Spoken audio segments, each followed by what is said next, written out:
Coming up on Dilly Sports Delight, defenses clashed on Thursday Night Football. Chicago and Washington combined for 8 total sacks in this one. Fans, don't worry though, touchdowns were scored unlike last week's Thursday Night Football matchup. Then the Mariners and Astros series gave us another slugfest. We'll show you which plays and which players had the biggest impact on Game 2 of this AL Division Series. Stay tuned, it's all happening right now. Welcome back, everyone. I'm Dylan Foster. This is Dilly Sports Delight. Today's show kicks off with more news on Commanders owner Dan Snyder. Snyder has been in hot water for a long time now. According to The Athletic, the first report came in 2018 when 5 cheerleaders anonymously spoke out saying, "We were invited to a photo shoot where they were required to be topless or wear body paint." One cheerleader even telling the Times they weren't putting guns to our heads, but it was mandatory for us to go. Fast forward 4 years to 2022, with Snyder in even more hot water, he now claims he has enough dirt to, quote, blow up numerous NFL owners along with Commissioner Goodell. This seems to be a never-ending situation for the league, and if Goodell and the owners don't make a decision soon, it could spell trouble for America's biggest sport. Thursday Night Football, though, the Commanders traveled to the Windy City to take on Justin Fields and the Bears in their 52nd meeting all time. Out to Soldier Field we go for prime-time football. 3 minutes into the first quarter, Justin Fields on a 3rd and 19, and Jonathan Allen sacks him. 3.5 sacks for him on the season, 4 and out for Chicago. Can Carson Wentz get anything going? He's sacked by the rookie Jaquan Brisker, his 2nd sack in his rookie season. Late first quarter, Bears in the red zone trying to get that first touchdown forever, and it's tipped by Jonathan Allen and picked off by the D lineman, one of his 2 forced turnovers in this one. Second quarter, 4th and goal, Bears in the red zone again. Can I please get a TD?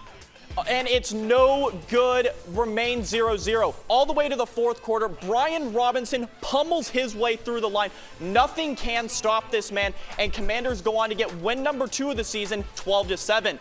Rowdy Ron Rivera was none too pleased, however, with the media after his team's win. No, what's important is these guys, okay? For the last couple of weeks, honestly, I'm gonna speak my mind for a second. It's been hard. It really has. You lose 4 games in a row, and everybody wants to get you, just get on you. And they've played their asses off. They have. They played their asses off for everybody. They come out and they show up. They work hard, all right? They don't complain, okay? They hear all this stuff, and they got to deal with it. I get that, and I respect them for that because they're resilient. They come back. Everybody keeps wanting to say, I didn't want anything to do with Carson. Well, I'm the guy that pulled out the sheets of paper, that looked at the analytics, that watched the tape in the when we were at Indianapolis, okay? And that's what pisses me off, because the young man doesn't deserve to have that all the time. I'm sorry, I'm done. Tell me how you really feel, Coach. As we approach the second half of the season, Washington is one of the most consistent underdogs, according to ESPN Analytics, only being favored in 1 of their next 6 games. After Coach Rivera's press conference, however, Washington could experience a Phoenix-like awakening moving forward. It wasn't just the pros that fans tuned into Thursday night. Baylor traveled to West Virginia in a Big 12 conference game. Their 10 meetings all-time being split 6-4 in favor of Mountaineers Nation. Even on the road, though, Baylor came into this matchup as 3-point favorites. Take me to West Virginia, the place that I should have been on Thursday night.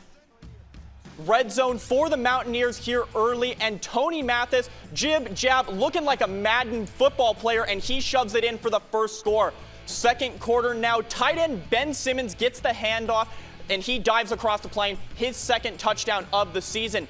Baylor up a touchdown here in the second quarter, and Blake Shapen escaping, but he loses the ball, and West Virginia is going to go 60 yards all the way on the defensive return. We've got a tie ball game here in the second half. Going into that second half, it's still a tie ball game, but 31-31 now, and Baylor needs a score to go up here on the road. Quaylon Jones gets the handoff. and he would score on the 4-yard play. They go up 37-31. Now, extra points are usually gimmies, right? Not against West Virginia. West Virginia goes to the house, 37-33 now for them, and they get the ball back. 7 minutes remaining on Baylor territory, and who else but Tony Mathis slipping through. He would finish the game with 163 yards and 2 touchdowns. West Virginia up 40-37. 35 seconds left. Casey Legg from 22 yards. Can he send it home for Mountaineer Nation? On the 22-yarder, it is good. Take me home, Country Road. Mountaineers win 43-40 and return to 500.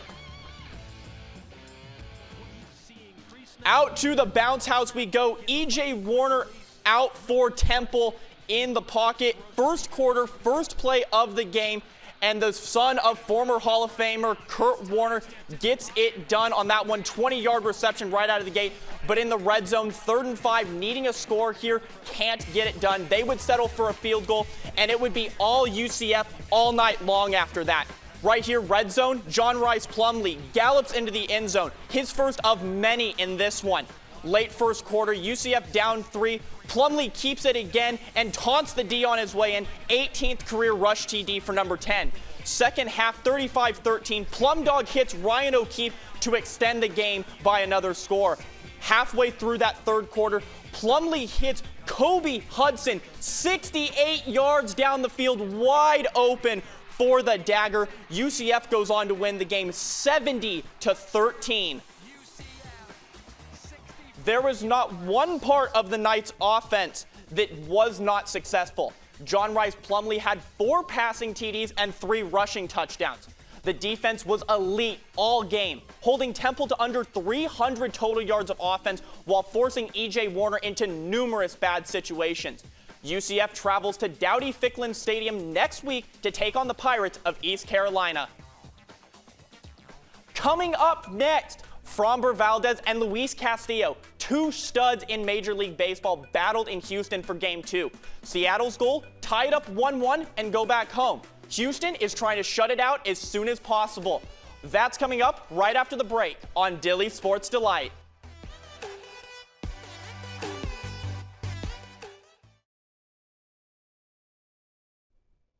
Welcome back to Dilly Sports Delight. October baseball has been electric this year so far. The Mariners and Astros went back and forth during Game 1. Then Yordan Alvarez hit a walk-off bomb in the bottom of the 9th, and the Stros won 8-7. For Game 2, Luis Castillo and Framber Valdez faced off on the mound, as Seattle looks to settle the score at 1 game apiece. Take me to Minute Maid Park. Give me some lemonade. It is playoff baseball time. Bottom of the 2nd, we started in this one, and Kyle Tucker, so long, see you later. His 6th career postseason homer puts the Stros up 1-0 early, and he is hyped right there, getting a massive swing off early. Top 4 now, 1-1 ball game, runner on 3rd for the Mariners. Dylan Moore pokes it out to right field. Mitch Haniger scores, and they go up 2-1. To the bottom of the 6th we go for Yordan Alvarez. Alvarez, the go-ahead run. We play in the 6th. Alvarez punishes one deep to left field. Kiss it goodbye. Yordan does it again, putting the Astros up 3-2.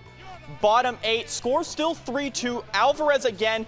This time Scott Service says, yeah, we're not doing that again. Sorry, buddy. 2 on for Alex Bregman.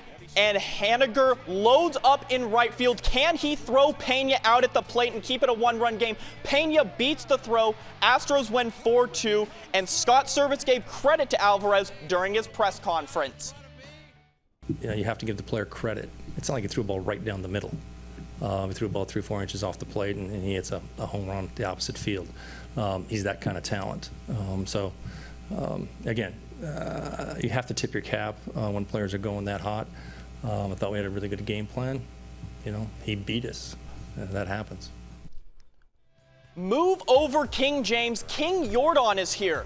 The outfielder for the Stros has gone off like a nuke in the playoffs, hitting .500, slugging over 1,000, and those 2 home runs, both were go-ahead bombs in Game 1 and Game 2.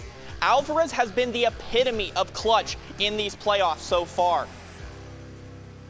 Tomorrow we are blessed with not one, not two, but 3 games to start the weekend. The Yankees and Guardians postponed their matchup on Thursday due to inclement weather. Then the Phillies host the Braves and the Padres host the Dodgers, where both road teams are favored in those matchups at -125. It's with a heavy heart that we announce the passing of Philadelphia Phillies minor league prospect Corey Phelan. It was announced Thursday that Phelan lost his battle with non-Hodgkin's lymphoma. The Phillies organization released a message saying the Phillies family is extremely saddened by the tragic passing of Phelan. Corey's positive presence and selflessness influenced everyone around him. Phelan was signed as an undrafted free agent out of high school in 2020 and posted a .93 ERA and 5 relief outings in the minors. He was 20 years old. Don't go away. Didn't you hear? Regular season hockey is back. We'll look at some of the biggest matchups from last night's contest, and unlike Thursday night football, there will be plenty of scoring to go around. This is Dilly Sports Delight. We'll be right back. We're back, and fans, it's true. I've been converted to a hockey fanatic. It's time for the greatest show on ice. After a 4-month sabbatical, regular season hockey is officially back. As always, the offseason was full of trades and deals. None were bigger, though, than that of Matthew Tkachuk and Jonathan Huberdeau. The Flames and Panthers swapped star left wings, both of whom racked up over 100 points apiece last season for their respective teams. Thursday night, they aim to get their seasons off on the right foot with wins on their new squads.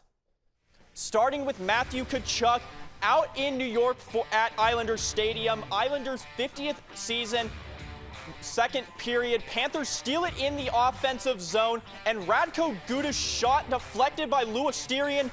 Panthers up 1-0. They strike first. Final period, Islanders need a goal to tie it here.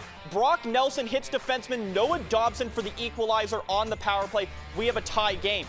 But less than a minute later, give me Horny Hornquist. What do I see? A go-ahead goal for the Panthers. Cats up 2-1 now. Final minutes, Islanders trying to get something with an empty net, but newcomer Matthew Tkachuk steals it away and slaps in the mid-ice goal for his only goal of the game. Florida takes game 1 on the year, 3-1.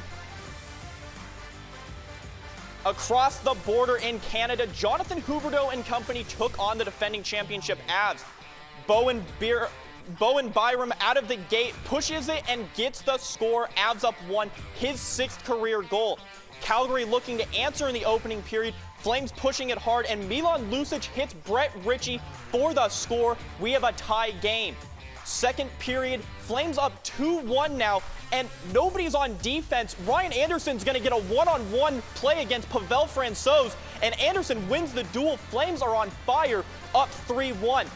Third period, Calgary power play still up 2. Flames passing it with ease, and Tyler Toffoli tips it in for the 3-goal lead right here.